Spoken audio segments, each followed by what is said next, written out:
We opened up 5 locations in 15 months. It was a mistake. It should have been 2, maybe 3, but not 5. We only had one closure.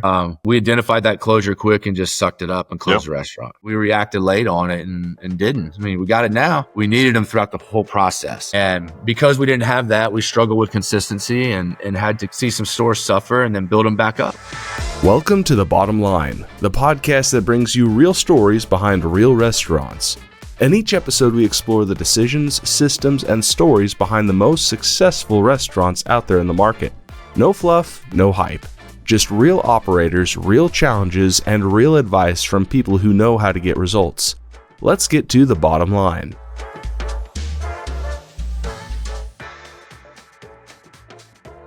Thank you everyone for joining me in the Bottom Line podcast. Joining me today is an operator from Houston, Brooks Bassler from BB's Tex-Orleans. This is a very unique concept. They created the Tex-Orleans Cuisine.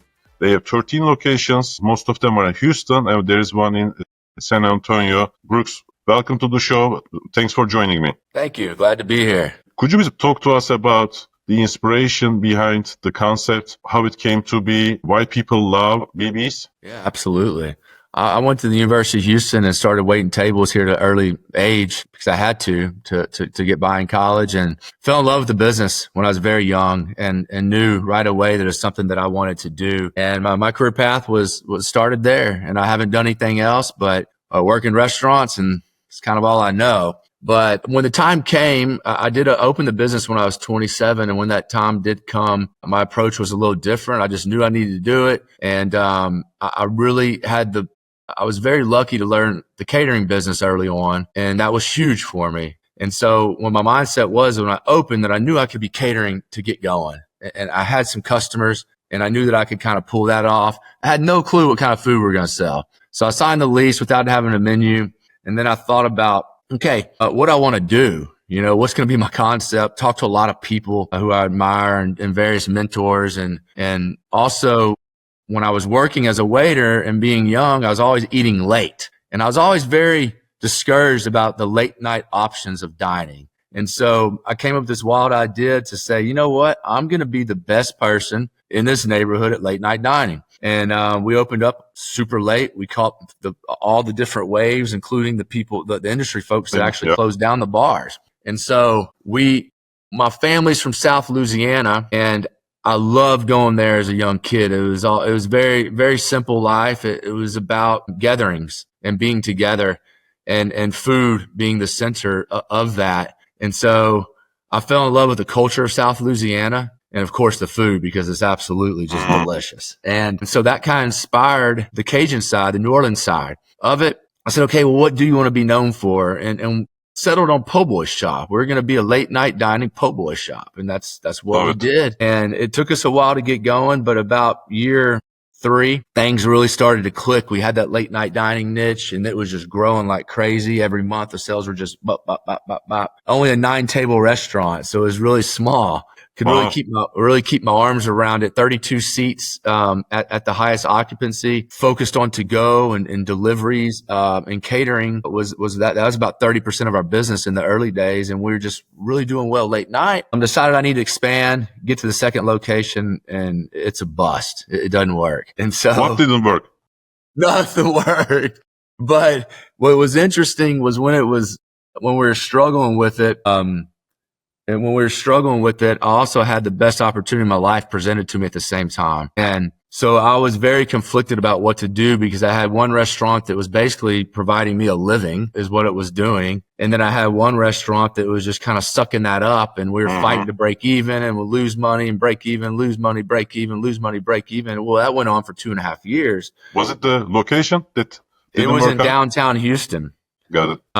At 509 Louisiana, it's a parking lot now. The landlord came to me, and we realized that we couldn't get our structural permit. So I kind of had an out, and the landlord, I figured he was going to play nice with me. But as I was losing my shirt on that deal, the best opportunity of my life presented to me through the form of a potential opportunity for expansion in an A+ location. And I couldn't believe that I had an opportunity on this location. And I figured out how to piecemeal it together. And that was probably one of the most biggest accomplishments of my life, because if I hadn't taken that risk at that time, And it was a challenging time to take the risk because for obvious reasons. One location isn't working out. It's sucking the cash flow. One location is losing money essentially. The other one I'm making a living on, sort of. And I didn't have any money, so I had to figure out how to get it. And how did you get in touch with the folks with this A+ location? Like how? It was a friend of mine. It was a friend of mine I went to college with. It was his younger brother. He said, "Man, I'm going to show this to you first because I know it's going to go fast." I was like, "Damn, bro, I don't have no money. I don't know how to do. How can I do it?" But fortunately, I was very scrappy and I didn't need a lot then, so we pulled it off. And that location was just out the gate making money. And so I was like, "Oh man, this feels good. Awesome. I got money now. I can start doing things. I can like actually think about hiring people to do my job." At that time, did people in Houston crave the po' boys? Yeah, or we did had you a lot have of to success teach them? with the po' boys. We did, but when we opened that third location, I guess you can call it, my phone started ringing and the customers wanted something different. They were asking about boiled crawfish, and I've always catered boiled crawfish, and it got to the point where I had to do it. I had to give the customers what they wanted. We're known now. I'm almost certain we sell more live boiled crawfish than anybody in the country. Wow. That's one of our go-tos. It's 25% of our revenue off of one item here in the Houston market. It's pretty cool. When you introduced crawfish, did you have to change the concept from a more like a takeout concept?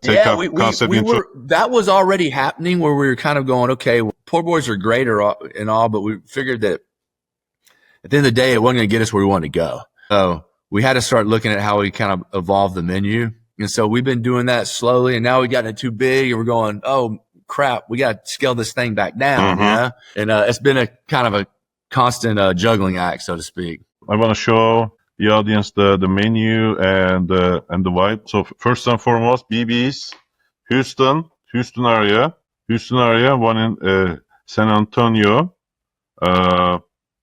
and locations are here: Briar Grove, Cypress, Energy Corridor Heights, Monrose, Katy, Upper Kirby, Pearland, Oak, Forest, Kingwood, Tomball, Webster, and San Antonio. And the menu is very rich. Let's take a look at one location's menu. Good word. Yeah. The boil. Ooh, the boil I want is something this. That pumps out a lot of sales for us. The boil does. I love it. I wish they invented, teleportation. I would go teleport to one of the locations right now. Wow. Amazing. Well, when you're in Houston, you come on, man. Absolutely. I opened a restaurant in Dallas. I spent months in Dallas. Oh, okay, cool. Very cool. Primarily seafood menu looks great, and like the appetizer. Yeah, a lot of seafood. I mean, seafood's probably 70% of our revenue. We pump out of seafood. Oh, this is. But you can see the menu kind of was this. We always had this Texas influence on Cajun food. Like, I mean, on the first menu, I had fajita beef, and I was making a fajita beef po' boy with queso and onions on it. And so that it's always been kind of a part of our soul, was just kind of this like unintentional kind of Texas influence on it, which a big influence of Texas food, if not the biggest, is Tex-Mex, So yeah. We do have some very small elements of that. I mean, we got Cajun empanadas on there, which is kind of a little Latin kind of fusion. We got Brian taquitos and, fajita meat and of course the boiled seafood here. This is our jam on the boiled crawfish. People just go nuts about it. Of course, our bar program is frozen drinks and sweet, pretty kind of colorful drinks. Atmosphere is very laid back, casual. Our core customers between 20 and 50 and middle class. A lot of hourly wage earners. Great place to be. We love it. And the restaurant is open from 11 a.m. to 10 p.m. The hours change. My Montrose location is the one that's still late. Actually, it's until 4 a.m. Wow. Yeah. It's the spot to go late night in Houston. We're the best restaurant in Houston. We're the best late night dining restaurant in the city. I don't care what anybody says. Of course. And how do you manage I don't want to take you away from telling the story with the question. We can revisit all of these like individual compartments. So with the third location, you're in the third location. This amazing opportunity presented itself. A plus location. You somehow you were able to do it, and all the amazing entrepreneurs that I talked to, there came a point that very few people could accomplish what they accomplished because everybody had that moment, like where to reach to 10. There comes a time that you have to push through the bottleneck, some kind of a bottleneck, and make your way and then the success opens up after that. Its own set of challenge, but it felt like finally, I mean, which was probably 4 years later, is when that break happened. I was like, I could start hiring some people that are highly skilled, because now I have this cash that I didn't have before, and I didn't care. I didn't need to make a lot of money. So I went and sourced 2 really good operators at that point. So yeah, and that was a big investment, and they participate in our profit sharing, and they have since day one, and they've always been very well compensated for what they do. And so I think that I was smart, just kind of stepping back and going, okay, where do I want to be? Do I want to have 3 locations? Because if I just want 3 locations, I can do this. Yeah. And I'll make on the day-to-day amazing jack, and more money I ever thought I'd make, or do I want to grow and take it to the next level and really start, focusing on the people side of it, and growing people and locations, of course. So I chose the latter. So that means hiring 2 good hires because I was kind of winging it to some extent at that point.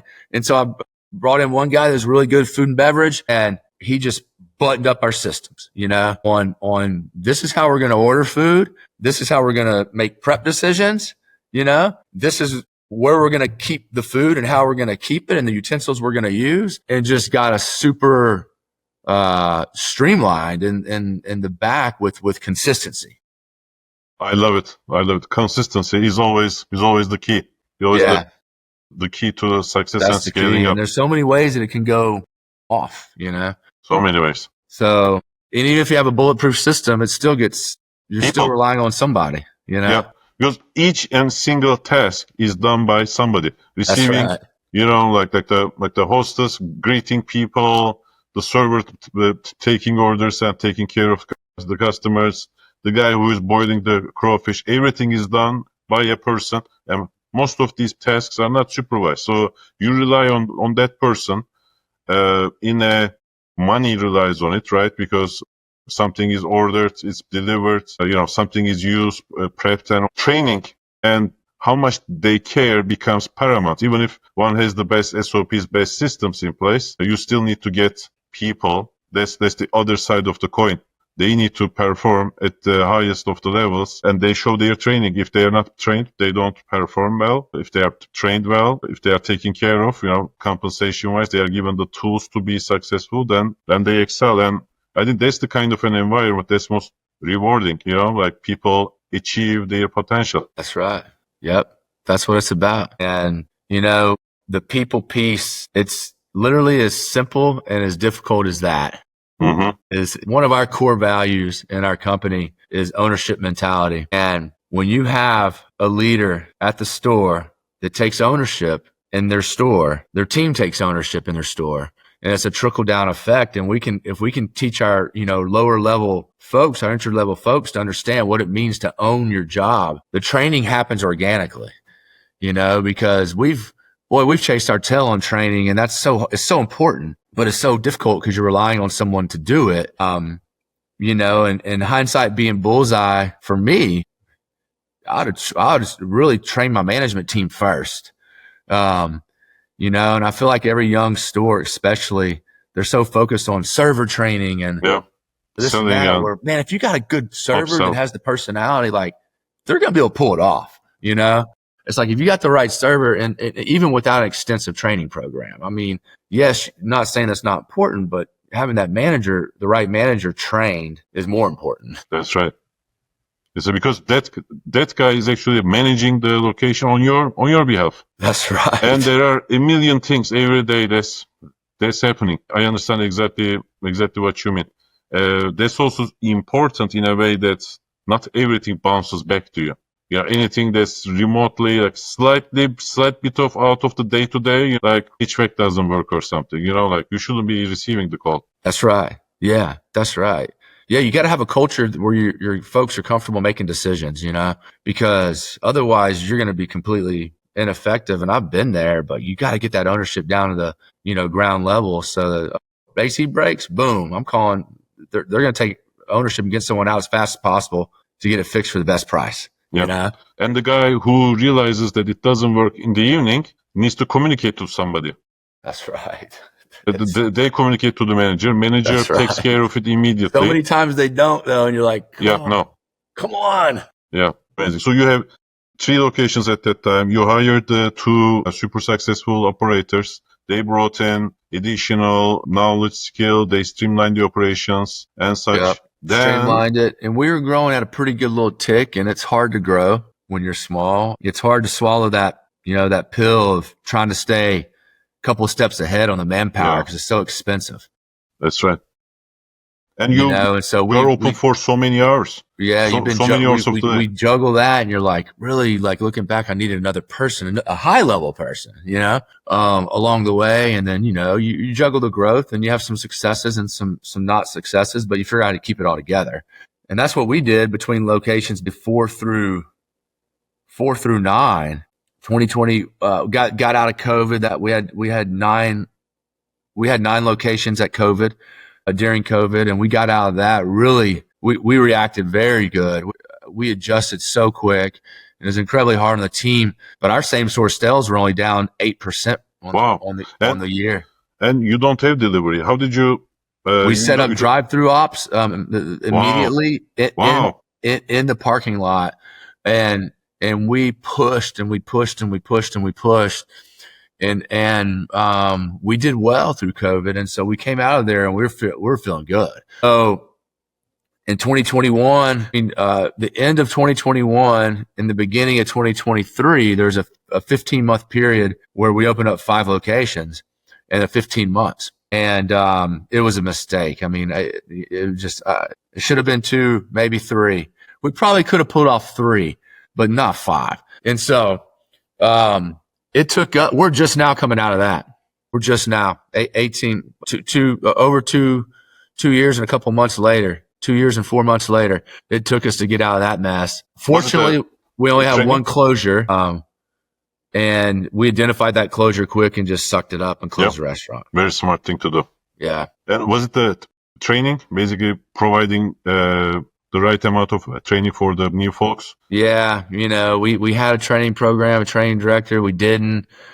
But, like I said, looking back, was just staying a step ahead on at least a GM and above person. In our case, to pull out 5, really, I needed 2 more high level people, like, 150 plus K a year guys. I need 2 more of those to pull it off. And we reacted late on it and didn't. I mean, we got it now, but we needed them throughout the whole process. And because we didn't have that, we struggled with consistency and had to kind of see some stores suffer and then build them back up. We opened up 3 restaurants. I have 2 new and 1 reopening in 2021. 1 in Beverly Hills, 1 in Dallas, and 1 reopening in New York. And at the same time, like New York was shut down. And you can consider this another like reopening. Like we were, 250 going into COVID, but 3 locations going in. Maybe then close to 300 people. Yeah, 300 people. 3 locations. We went to COVID, went down to like 15. Yeah.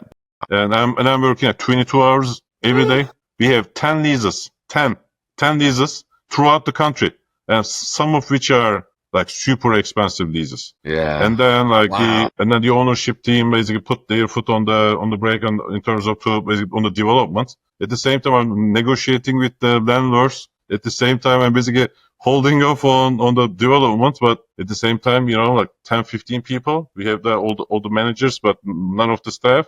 So hard, man.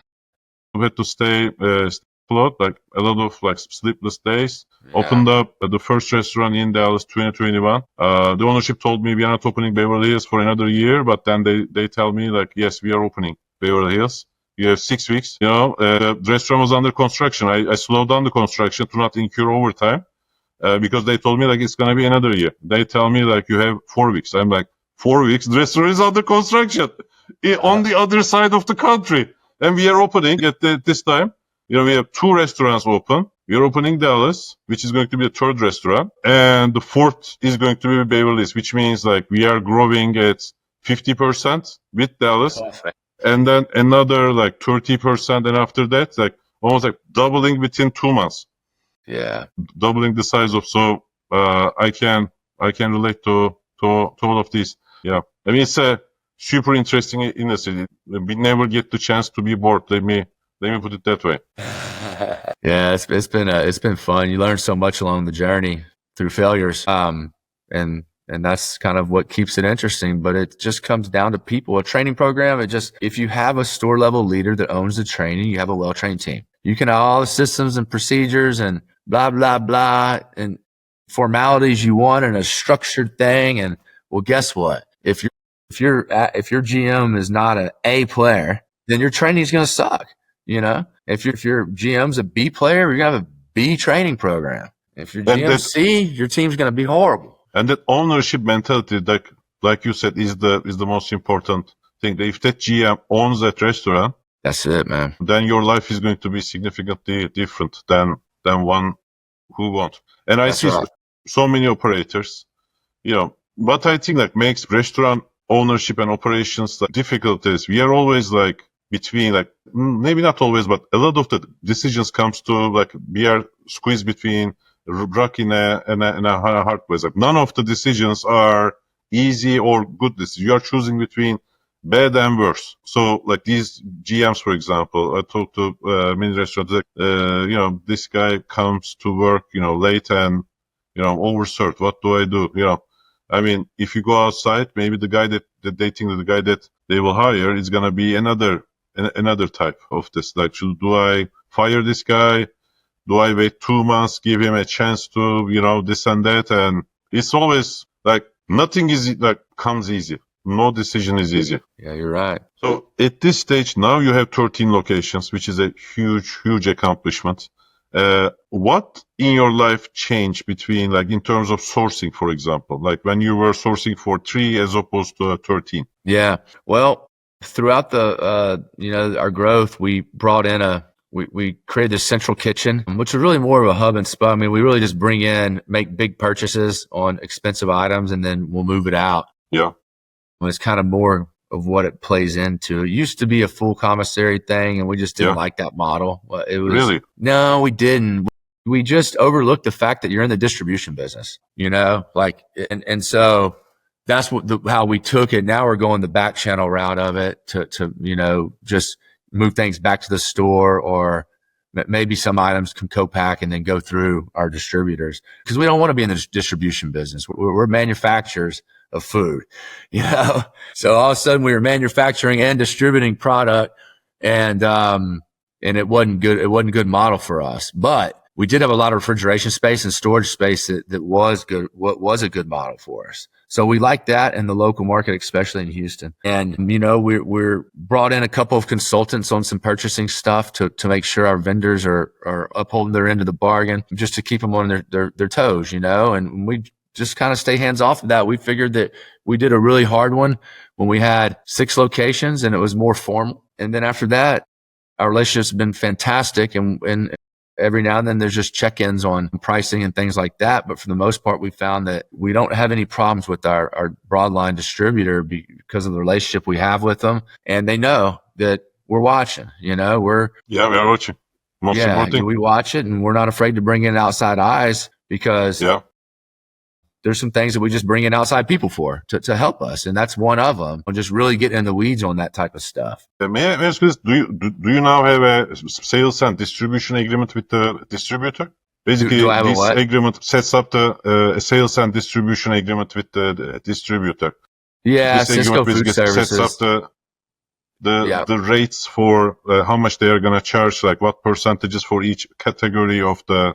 I couldn't tell you what it is, but I mean, but I don't know I don't know what it is. Yeah, which is for the people listening to this, over a certain size, maybe like 3-4 locations, distributors would be willing to basically put this in place, which is basically then they fix their margins, because if you think Right. about their final price to you Rep is this. comprised of what they purchase from the manufacturer plus their markup, which is a percentage markup equals to the final price. And they play with the markups in a way that from the they play restaurant, with it, and it's open. I mean, we see it anytime, and which is it's awesome. an open relationship. It's just having a proactive rep that you trust, I think, is important because she's a partner of ours, and she's always going. We're going, hey, this what our to go stuff is. Come on, like it's too much. No, give me options. I'm not paying that. I want to see other options. Okay, yeah, we can make that work and then put it into play. It's like you're just always looking for little savings, but ultimately there's got to be a great relationship, right? For us, it's our distributor, the rep that carries our account, and our food and beverage, vice president of food and beverage. And they talk more than he wants to. I can promise you that. That kind of a relationship provides you with solutions, a trusted relationship, right? And with that agreement in place, now the opaqueness of their pricing is gone. Now everything is transparent. You know what you're gonna pay. You know what their price is. You basically set the markup. I strongly recommend everyone to do that. And this consultant, how did you find this consultant? And like, what was what kind of a multiple did this person bring to your business? So I found him. There was a local guy here that just retired. And a friend of mine introduced me to him, and he came in and he's helping me maybe 4 hours a week type deal, mainly on leadership development. But he introduced me to a gentleman named Lee Plotkin who come in, come out to bid because he thinks that no one's checked these people or anything like that, right? So we took him out to bid and had a formal RFP process with 5 different broad lines. And these, we ended up saving, I think he provides a percentage of his savings based on a formula that we pre-agreed on. I think it was 20 or 25% if I'm mistaken. And he ended up saving us about $250,000. Yeah. Incredible, isn't it? Incredible. Yeah. Yeah. He saved us $250,000. And then, it might even been more than that, but it was a lot of money. What I'm hearing is like you basically tap into the people who are going to take the organization forward.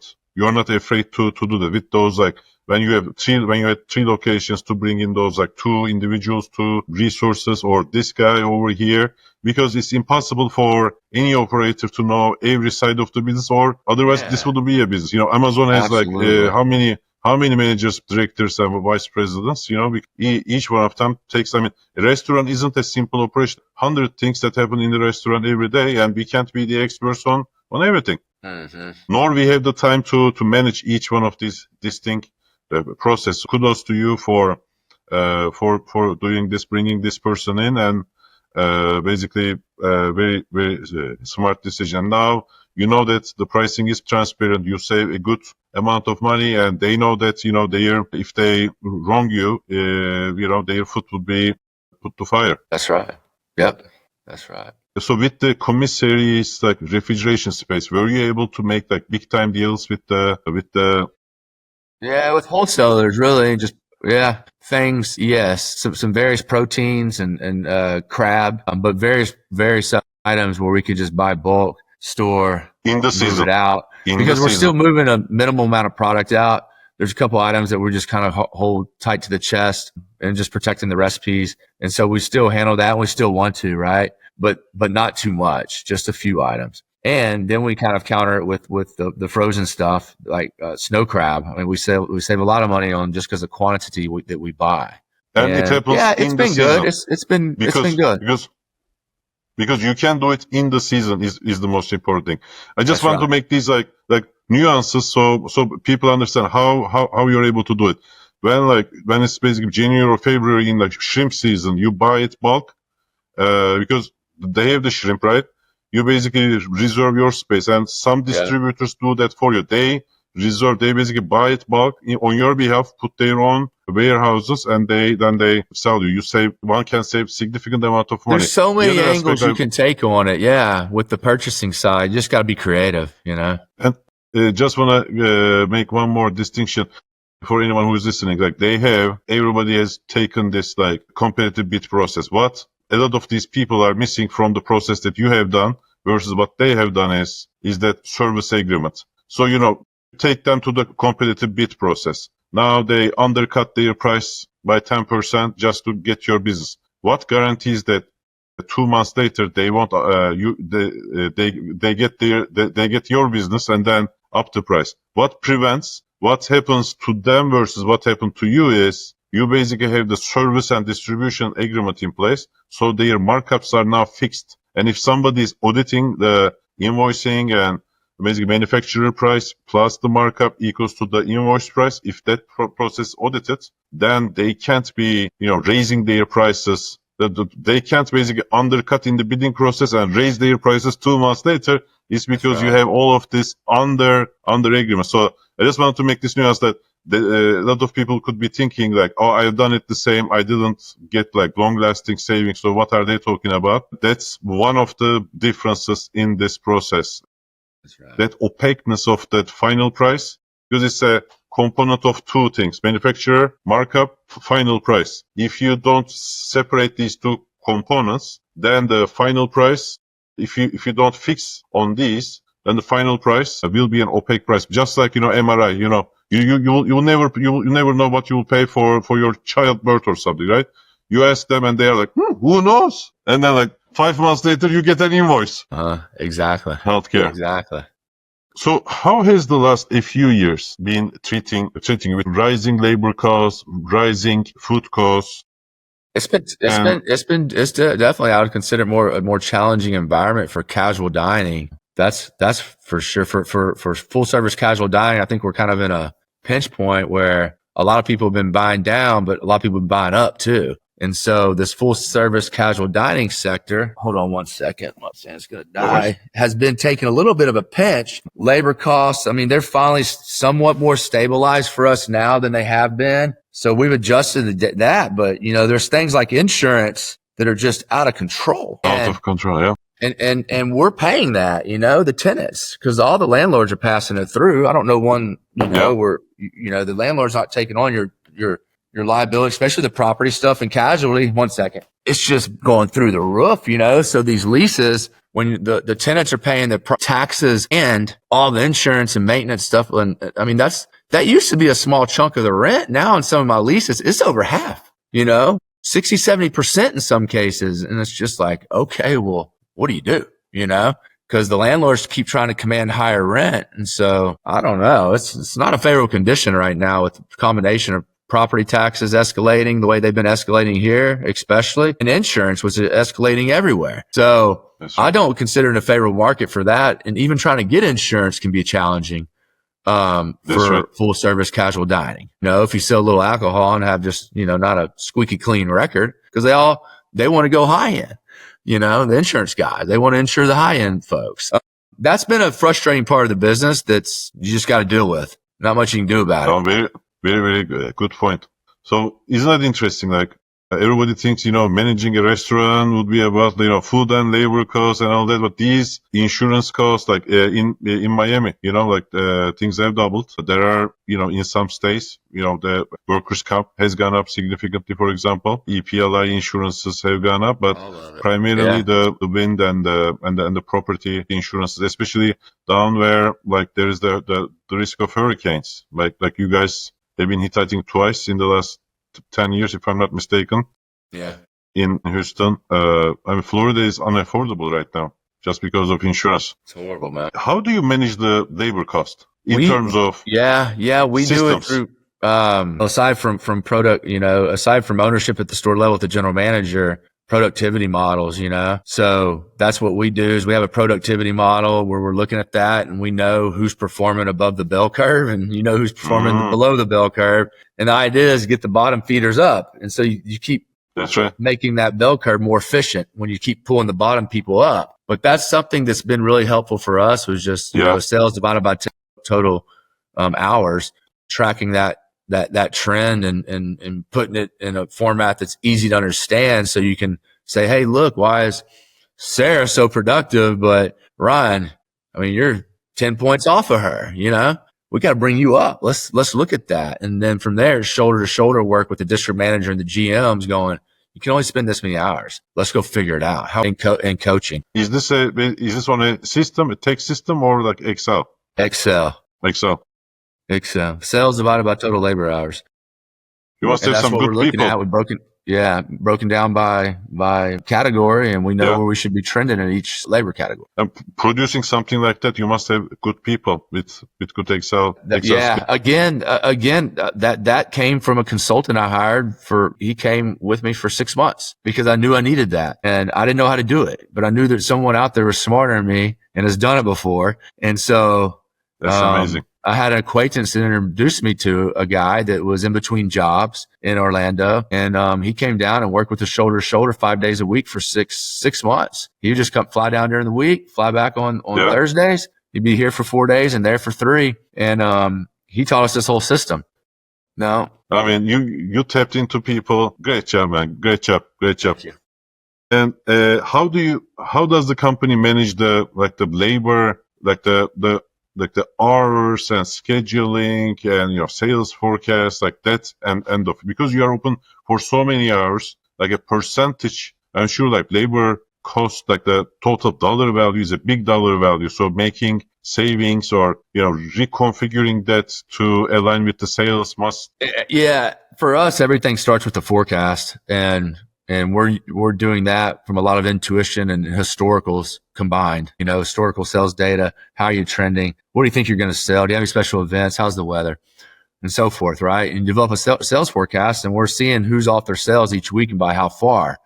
And whoever's way off, we got to go work with that. Like if their starting formula is wrong, they have no chance, So you got to have the sales right. And we focus in on sales, and we try to get that, really within 5% range, is what we is what kind of our shooting target. And we're good at that.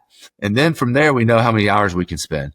And then from there, who can be the most creative on spending those hours and still take care of the guest. Are there slower, like significantly slower hours, say like 2 p.m., 3 p.m. or something like that? Yeah. And it depends on the time of the year.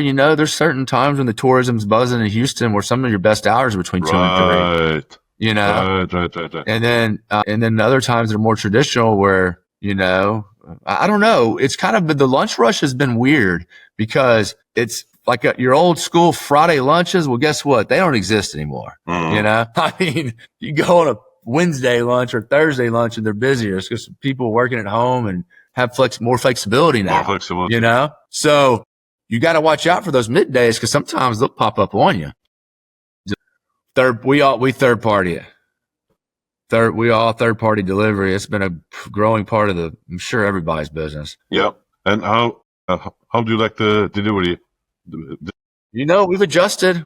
We're not I don't think any operator is a huge, this is the best thing ever, because it's a pain in the ass to deal with and you got to pay commission on it. And now all of a sudden you got to hire a new person that's only over to that because, and you don't tip and, you don't get any tips on that. So that was not like it used to be. It used to be a bartender taking a to-go order, and it was just kind of a little bonus for him. Oh, cool. I made another $20 on to-go orders, Now you got to have a whole person on there, and there's nothing to sign, so there's no tipping mechanism, and it's just an expense you have to absorb, not only the commission, but if you want to do it right, you almost have to have a designated person really focus on that, because a productive bartender can't do that and handle third party on a busy shift. You just can't. And the management can't either and do their job, So that's been a whole nother thing, trying to balance that and figure out when we can get away with not having to schedule that person and when you have to schedule that person, And when you don't schedule that person, you better get ready, because you're going to have to run a little bit harder. That's right. And have you considered running this on the, people can order from your website as well as the third party platforms? Have you been are you converting to people to order from your website? It's been something that I've seen a lot of companies go back and forth on it. Our mentality is let's just embrace this technology. It's not going away. Yeah. The great thing is, one restaurant that we work with, we use this as a customer acquisition tool. Basically, deliveries reach is bigger than where they were known for, and they were getting a small, tiny market share. And through the use of the delivery, they were able to reach out to people who really didn't know about them. And we put them on the first page. Took maybe 1 or 2 months to put them on the first page. then people ordered, then people are like, wow, this is really good burgers. And then they physically started That's coming through to the the restaurant. DoorDash advertising? No, just like Uber Eats and stuff, just like organically. Their site wasn't really super duper properly like populated with the pictures and the modifiers and whatnot. We changed that, but what I'm saying is this: these third-party platforms, I think, like if we see that as like a customer acquisition tool and acquire that customer, and then put them in your platform. No, you're dead on, man. Platform. You're dead on. I mean, it's we're just full on third party and just kind of focused on guest experience inside the restaurant. Of course. That's our because those like boils. Oh my God, they like seeing really that good, on the tray, having all these like saliva in the mouth, like the mouth watering situation. Oh, I'm looking forward to it. I'm sure there's probably tons of things that you just were. My company right now is if you know how to crack the code on people, man, please share me that magic wand, my friend, because that's it, man. I feel like it's all about the people. I met with these amazing restaurateurs like yourself. They are from Hawaii, Seven Brothers Burgers. Amazing family. They, two things that I learned from them. Number one, they announced their like core values. Their values are part of their business. Yeah. Their Christian upbringing and the Hawaii, Samoan hospitality and whatnot. So they basically communicate this and eliminate people who are not up to their values. Then the second thing that I really liked is like for 3 days after they hire the folks, like for 3 days they have people shadow rather than training.